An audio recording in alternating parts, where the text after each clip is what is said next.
Hello everyone. आज का हमारा टॉपिक है management as an art, science और प्रोफेशन, चैप्टर 1 से, that is nature and significance of management. Let's start with the first one, that is management as an art.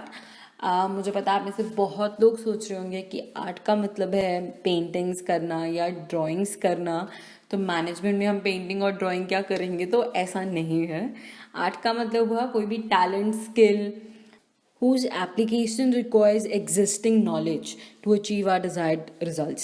सो यहाँ पे हमारा discussion है कि क्या मैनेजमेंट आर्ट है या नहीं। उसके लिए हमें पहले पता करना होगा कि आर्ट के फीचर्स क्या होते हैं। तो यहाँ पे मैंने सबसे पहला फीचर लिखा है आर्ट का, that art is an existence of theoretical knowledge. कि कोई भी फॉर्म हो आर्ट की, उसमें कोई ना कोई प्रिंसिपल या थ्योरीज होती ही है।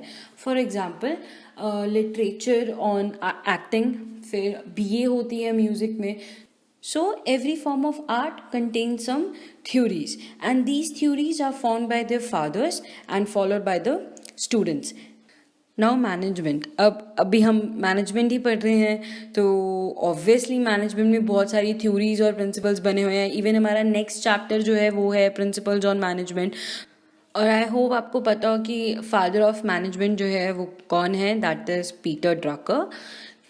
So these principles act as a guide and important knowledge for all the managers so that they can manage their day-to-day managerial activities. So it's a tick for the first feature, that both management and art has some existence of theoretical knowledge. Now for the second point, that is personalized application. Yes, obviously, the basic principles form the roots of a form of art, but it is the personal application, skills, and creativity of a person that differs him or her from others. So let's take an example of two dancers. One is Piyush Bhagat, my favorite, and second, let it be Madhuri Dixit. So the theory related to the dance is same, but their personal application is different.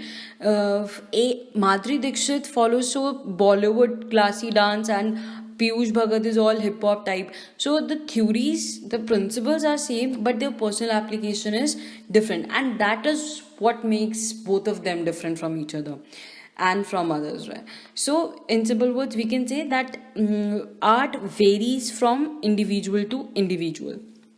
अब हम management की बात करेंगे, तो management में भी कुछ principles और थ्योरीज बने हुए हैं ऑलरेडी, लेकिन एक मैनेजर की एप्लीकेशन दूसरे मैनेजर से डिफरेंट होगी। एक मैनेजर एक सिचुएशन को कैसे हैंडल करेगा वो डिफरेंट होएगा कि दूसरा मैनेजर उसी सिचुएशन को कैसे हैंडल करे।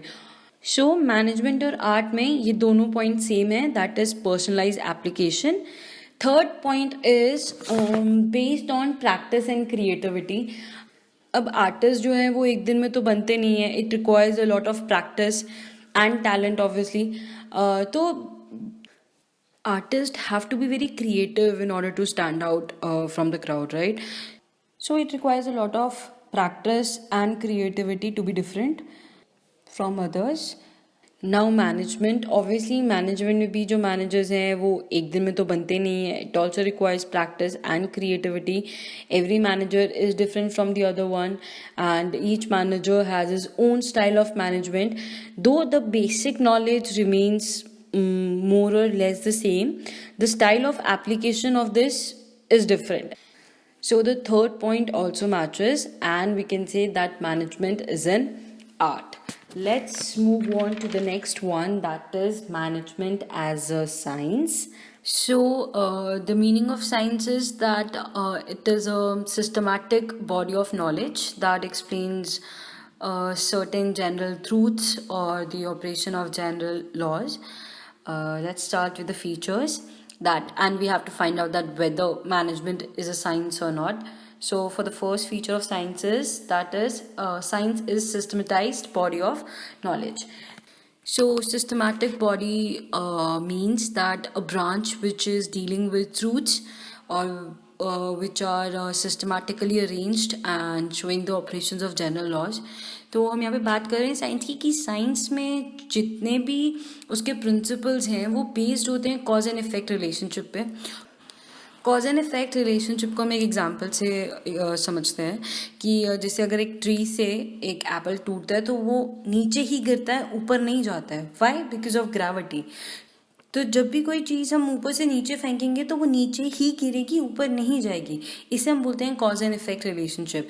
तो जो जितने भी साइंस के जो प्रिंसिपल्स हैं वो इसी रिलेशनशिप पे बनाए गए हैं. Now management. तो मैनेजमेंट भी जो है वो एक सिस्टमैटिक बॉडी ऑफ नॉलेज है. उसके भी खुद के प्रिंसिपल्स हैं और थ्योरीज हैं. नेक्स्ट चैप्टर में हम देखेंगे. तो first feature matches that both of them are systematic body of knowledge. Second point is that principles are based on experimentations. तो साइंस की बात करें तो साइंटिफिक प्रिंसिपल्स जो हैं वो पहले डेवलप हुए थे ऑब्जर्वेशन से, फिर उन पे एक्सपेरिमेंट्स करते हैं और अगर रिजल्ट सेम आता है हर बार तो फिर वो एक प्रिंसिपल या एक थ्योरी बन जाती है. तो इस पॉइंट को भी एक एग्जांपल से समझते हैं. जैसे 2 molecules of hydrogen when added to 1 molecule of oxygen it becomes water. A molecule of water, right? That is H2O. So no matter how many times you add 2 molecules of hydrogen with 1 molecule of oxygen, it will always form a molecule of water, right? So we can say that scientific principles are based on experimentation. Now comes to the management. तो management के भी जो principles हैं वो भी with experiments और observation से ही form किए गए हैं. लेकिन जो मैनेजमेंट है इट डील्स विद ह्यूमंस और ह्यूमंस बिहेवियर. तो उससे क्या होता है कि जो आउटकम होता है किसी भी एक्सपेरिमेंट का वो एक्यूरेट नहीं होता और प्रेडिक्टेबल नहीं होता. क्यों? क्योंकि ह्यूमन नेचर प्रेडिक्टेबल नहीं है. तो इसलिए हम कह सकते हैं कि मैनेजमेंट के जो प्रिंसिपल्स हैं वो एक्सपेरिमेंट पे तो बेस्ड है but they are not capable of being accurately predicted or replicated. So this point does not match us, or we can say it is inexact science. So let's move on to the next point, that is universal validity. All the scientific principles have universal validity and application. They are universally accepted. But management, since the principles of management are not as exact as principles of science, so the application and use is not universal. So even this point does not match. So we can say that management is an art, but it is an inexact science or partial science. So last thing to discuss is management as profession.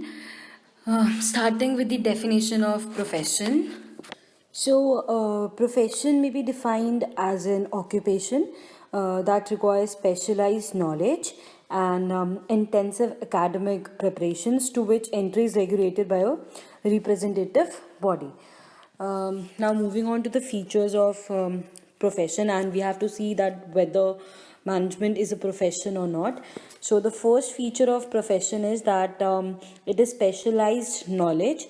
Now all professions मतलब जितने भी professions हैं, चाहे वो lawyer हो, doctor हो, chartered accountant हो, उन सबको ये सब बनने के लिए उनको कुछ एग्ज़ाम देना पड़ता है, एफर्ट्स करने पड़ते हैं नॉलेज एक्वायर करने के लिए. तो कोई भी प्रोफेशन हो उसे हम ओवरनाइट अचीव नहीं कर सकते हैं. और जितने भी प्रोफेशन हैं they are based on a well defined body of knowledge.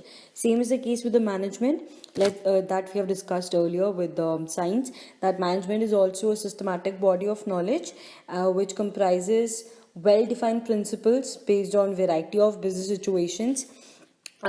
Both professional or management knowledge we can acquire it from any institution, from different colleges and through a number of books and journals, whatever. So the point is that either profession or management, they require some specialized knowledge. So this point is same in both of them. Moving on to the next one, that is professional association. जितने भी professions होते हैं वो किसी एक professional association से affiliated होते हैं और वही professional association जो है वो उनको उनकी entry को regulate करती है, उनको certificate देती है और उनको allow करती है कि वो अपनी practice को शुरू कर सकते हैं. जैसे कि lawyers जो है they are affiliated to Bar Council of India, वैसे ही just like that chartered accountants जो है वो एफिलिएटेड है ICAI, that is Indian institute of chartered accountants of India. इन इंस्टीट्यूट्स की परमिशन के बिना प्रोफेशनल्स अपना वर्क कंटिन्यू नहीं कर सकते हैं। तो मैनेजमेंट में है, तो मैनेजमेंट में भी काफ़ी सारे एसोसिएशंस हैं। एक AIMA, that is all India management association. लेकिन मैनेजमेंट में कोई कंपल्शन नहीं है मैनेजर्स को उन एसोसिएशन का मेंबर बनने के लिए। तो ये पॉइंट मैच नहीं होता है, क्योंकि प्रोफेशनल एसोसिएशन का मेंबर बनना कंपलसरी है, वेराज मैनेजमेंट में किसी भी एसोसिएशन का मेंबर बनना कंपलसरी नहीं है। Third is restricted entry. Profession में रिस्ट्रिक्टेड एंट्री होती है क्योंकि तो कोई भी प्रोफेशन ज्वाइन करने के लिए आपको उनका एग्जामिनेशन देना पड़ता है और एक एजुकेशनल डिग्री एक्वायर करनी पड़ती है, जो भी वो देंगे। मैनेजमेंट में ऐसा नहीं है, मैनेजमेंट में कोई रिस्ट्रिक्शन नहीं है, कोई भी मैनेजर बन सकता है, ऐसा कोई कंपल्शन नहीं है कि आपके पास एक डिग्री होनी चाहिए। हाँ, कुछ इंस्टीट्यूट्स हैं जो मांगते हैं प्रोफेशनल डिग्री को क्योंकि उनको वैल्यू ज़्यादा दी जाती है, otherwise there is no compulsion. तो ये दोनों पॉइंट्स भी मैच नहीं होते हैं, क्योंकि प्रोफेशन में रिस्ट्रिक्टेड एंट्री है और मैनेजमेंट में कोई रिस्ट्रिक्टेड एंट्री नहीं है। Fourth is ethical code of conduct. क्योंकि प्रोफेशन में ज़रूरी है एक प्रोफेशनल एसोसिएशन को ज्वाइन करना, का मेंबर बनना, तो उन्हीं के कोड ऑफ कंडक्ट को फॉलो करना भी इम्पॉर्टेंट है प्रोफेशन में।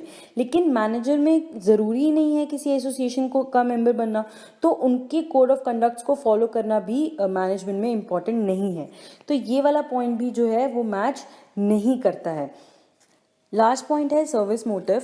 प्रोफेशन में जो बेसिक मोटिव है किसी भी प्रोफेशन का, वो है कि अपने क्लाइंट्स को सर्व करना, उनको अपनी सर्विसेज रेंडर करना। एग्जाम्पल यहाँ पे एक लॉयर का क्या टास्क है, अपने क्लाइंट्स को जस्टिस दिलाना उसका टास्क है।